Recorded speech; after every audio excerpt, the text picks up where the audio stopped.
Livro História de Santo Antônio de Pádua, escrito pelo Padre Antônio. Capítulo 13. Antônio com o tirano Ezelino, o coração do usurário. Terminada a quaresma, o clero e os cidadãos mais notáveis de Pádua vieram solenemente à residência do bem-aventurado Antônio para lhe agradecerem, em nome da cidade, o bem que fizera às almas e os serviços que havia prestado à causa pública. O homem de Deus não buscava os aplausos, dispensava até de muito bom grado as demonstrações de reconhecimento, mas estava exposto a elas e delas não podia escapar facilmente.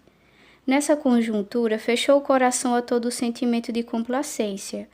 Reportou ao Senhor, fonte de todo bem, a glória que se lhe atribuía. Sua humildade foi sujeita a outra provação. Seus sermões haviam provocado tanta admiração que, depois de tê-los ouvido, se queria ainda lê-los.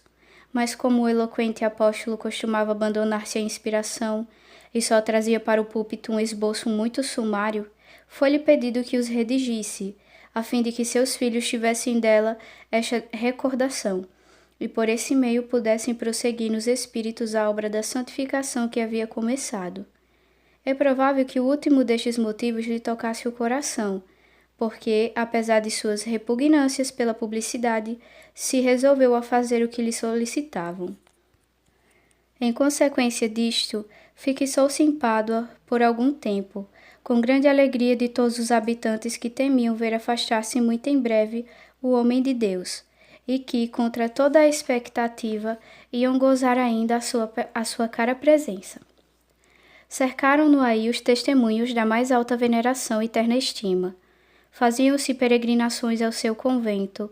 Ainda vivo, ele era tratado como se estivesse já sobre o altar. No entanto, pôs mão à obra e assentou, num rápido trabalho, os traços principais dos sermões que pregaram durante a quaresma.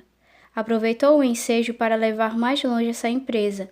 Redigiu os sermões que em suas obras completas vêm sob o nome de Sermões do Tempo, a fim de se diferenciarem dos Sermões dos Santos. Mas os acontecimentos políticos da Itália vieram arrancá-lo às suas gratas ocupações, para o precipitarem novamente na luta. Estava destinado para a ação. Deus, que o havia armado todo para sustentar o santo combate, não lhe deixava nenhuma trégua.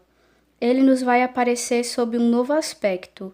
Vimos já em obra o apóstolo, agora vamos ver o cidadão. Sempre fortalecido por sua caridade, ele vai assumir um papel que teria amedrontado a outros. Só entre as vítimas e o algoz desfazerá terríveis males, e suspenderá os que não tiver podido impedir totalmente. Nesse tempo, a marca de Trevisto estava sob a dominação de Ezelino de Romano. Ezelino, já temível por seu poder, era o terror das populações pela crueldade. Sufocava no sangue as menores revoltas contra a autoridade.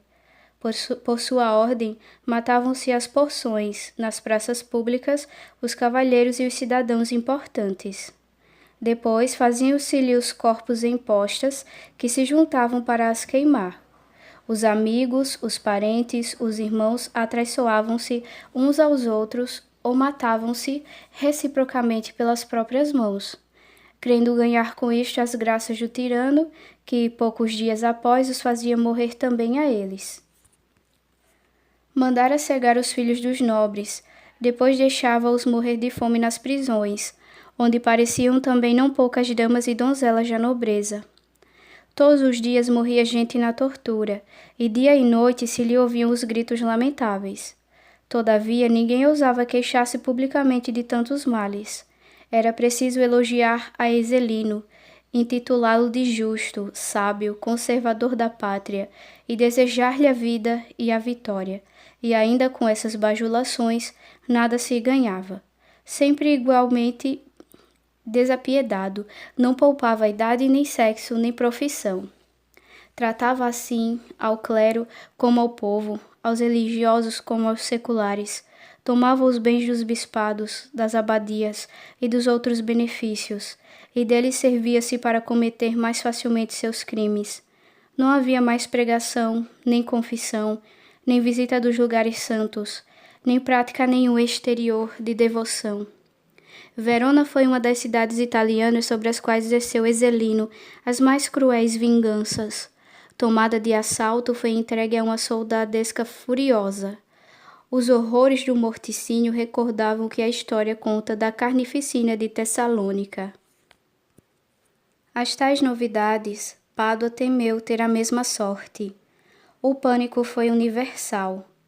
Antônio, a quem a caridade fazia intrépido, resolveu ir em pessoa censurar ao tirano tais crimes e procurar detê-lo em seus projetos sanguinários, ameaçando-o com os juízos de Deus.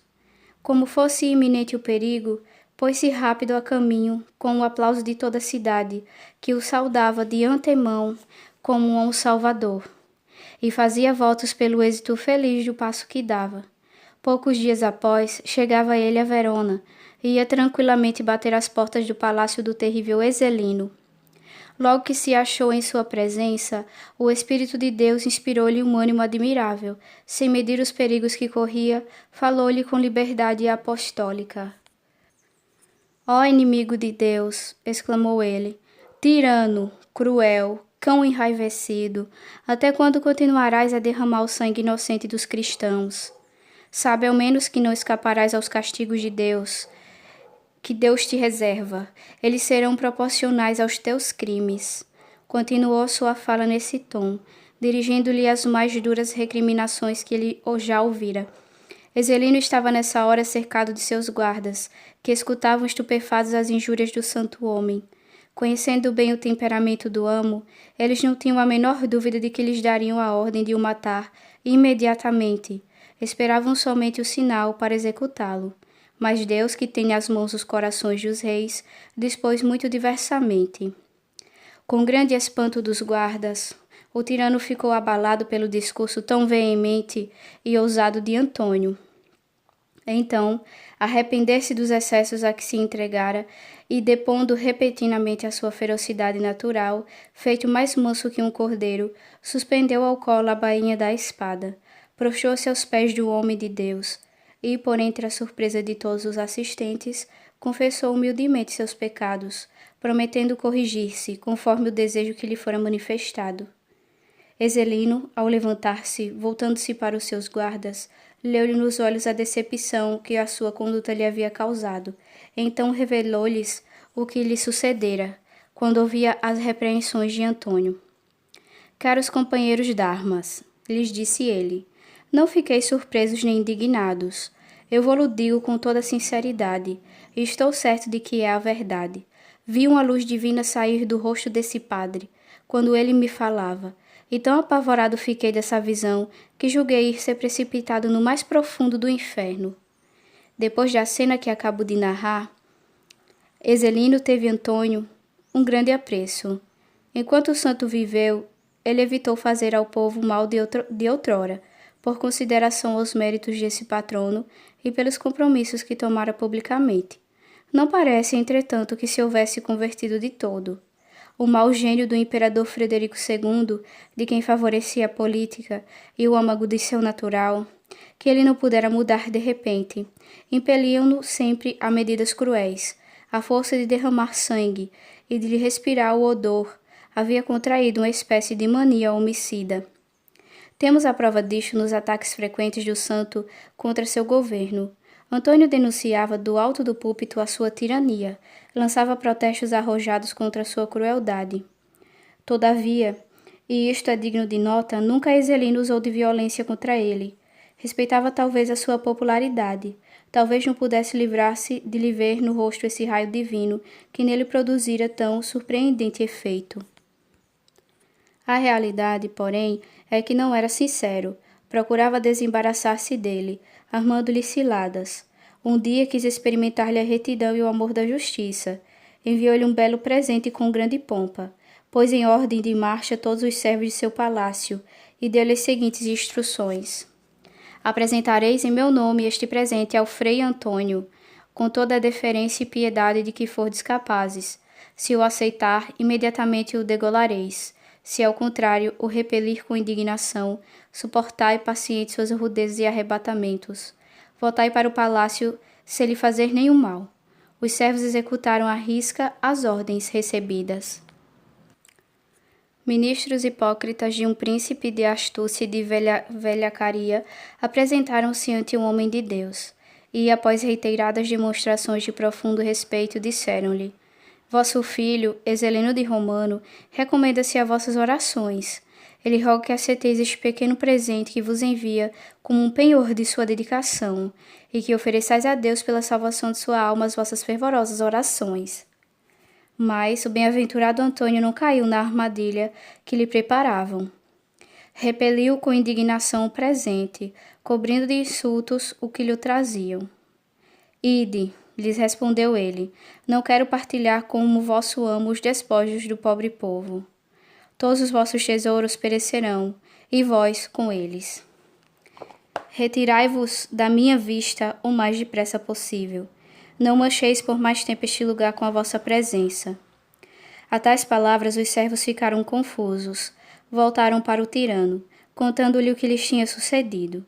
Este limitou-se a dizer: Antônio é o homem de Deus, deixai-o tranquilo. Agora, diga ele de mim o que quiser. Porém, a estadia do bem-aventurado em Pádua, após sua missão de Verona, não foi de longa duração.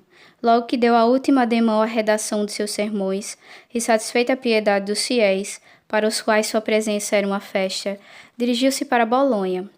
Aí realizou um milagre de primeira ordem. Certa mulher foi acusada de um grande crime, que os autores não descrevem. Inocente, ela era vítima de uma intriga infernal, cuja trama a sagacidade dos magistrados não conseguia esclarecer. A infeliz tinha por si tão grande somente a sua consciência. Isto, porém, não bastava diante dos homens. Estava, pois, em risco de perder a honra e a vida. No meio de suas angústias, recorreu ao bem-aventurado, que parecia ser enviado do céu, expressamente para tirar do embaraço. Ele, vendo nos braços da infeliz o menino que amamentava, teve a inspiração de invocar o testemunho deste, pelo Deus que faz os surdos ouvirem e que dá eloquência aos lábios das criancinhas de peito. Interrogou-o de fato, e logo a língua da criança desatou-se e ela proclamou, diante da imensa multidão, a inocência de sua mãe, dando assim a vida àquela de quem a tinha recebido. É a esse milagre que se alude na liturgia franciscana, no ofício santo, onde se leem estas palavras: a inocência proclamada pela boca do menino de peito, por ele o Senhor sufoca a inveja e o espírito de vingança. Nisto, o ministro-geral João Parente, natural de Florença, querendo ser agradável à sua pátria, deu-lhe por missionário o mais ilustre de seus filhos. Antônio chegou a esta cidade no fim de novembro de 1228. Achou-a, como então estava a maior parte das comunas da península, presa das agitações da guerra civil. Assim achou um vasto campo aberto a seu zelo apostólico. Durante 4 meses aí residiu, com o seu costumado vigor. Atacou as paixões dominantes, sempre poderoso pela palavra, infatigável na ação, achando forças para gastar até quando a natureza levada já ao extremo pedia tréguas. Ele exerceu profunda influência. Os grandes efeitos eram já inseparáveis de seu ministério. Contra o costume, os historiadores da vida do bem-aventurado relatam poucos fatos notáveis de sua missão em Florença. Citam, entretanto, o seguinte milagre, que permite supor outras cuja narração não tinha chegado até nós. Um dia o homem de Deus devia falar nos funerais de um usurário notório. Tomou por tema de seu discurso esse texto do Evangelho: onde estiver o teu tesouro, aí estará o teu coração. No desenvolvimento da sua ideia, disse entre outras coisas: este rico morreu e foi sepultado ao inferno. Ide revistar o seu cofre, e lá achareis seu coração, apesar de já estar enterrado o cadáver. Os parentes e os amigos do morto abriram de fato o cofre e encontraram o coração do usurário no meio das moedas de ouro e de prata. Após a quaresma, o bem-aventurado Antônio, que nunca recuava, aplicou-se aos deveres de seu cargo, sempre dedicado aos interesses da sua ordem e cioso de lhe aumentar a glória, a fim de melhor promover a Deus. Pôs-se a caminho para visitar sua província. Estava-se, então, na primavera do ano de 1229. Nessa época, o bem-aventurado fundou, na pequena cidade de Verase, um convento de frades menores. Todas as suas obras tinham inícios modestos, porque a todas queria lhe dar o cunho da humildade, por saber pela experiência que elas não prosperam noutras condições. Tinha sempre ante os olhos a pobre cabana abandonada ao lado da cidade de Assis, em que o homem de Deus, Francisco, se recolhera com seus companheiros, onde viveram segundo a forma da santa pobreza, ocupados no trabalho e contentes de pouco, procurando a sua refeição muito mais no pão das lágrimas que nas delícias da mesa. Adquiriu uma casa de mesquinha aparência, para onde chamou certo número de religiosos, e presidiu ele mesmo a sua instalação. Antes de os deixar, assegurou-se de que tinham em seu pobre convento as coisas mais indispensáveis. Ele não temia descer às mais particulares miudezas. Era um administrador fiel e prudente que o Senhor havia constituído para governar sua casa, a fim de que lhe se desse na hora oportuna a medida de fermento necessária. Mandou cavar um poço no meio do pátio. As águas jorraram logo em abundância. Entretanto, os habitantes de Vercelli, pela fama que corria do benefício que o homem de Deus concedera a Verese, reclamaram a sua parte na graça. Enviaram-lhe delegados para lhe pedirem que voltasse àquela cidade, a fim de benzer as águas de sua principal cisterna. Ele prestou-se completamente a esse desejo. Voltando atrás, chegou a Vercelli, donde saíra pouco tempo atrás. Dirigiu-se à praça pública, e ante o povo reunido deu sua bênção à cisterna, cujas águas logo se tornaram medicinais. O poço de Varese e a cisterna de Vercelli conservaram por longo tempo a virtude que o bem-aventurado lhes comunicara. Alguns autores pretendem até que a possuíam ainda no século passado. Mantua foi a última estação da viagem apostólica do bem-aventurado. Durara ela mais de 1 ano, e fora fecunda em magníficas empresas, em toda parte coroadas de êxito. Caro, porém, custava tudo isso ao bravo apóstolo. Havia sofrido longas fadigas, todavia sempre a exultar de alegria, mesmo que no meio dos mais árduos trabalhos, o pensamento de que se dedicava à glória de Deus e a ampliação de sua ordem sustentava-lhe o ardor. Ele dizia com São Paulo: Jesus Cristo é a minha vida, a morte para mim será lucro.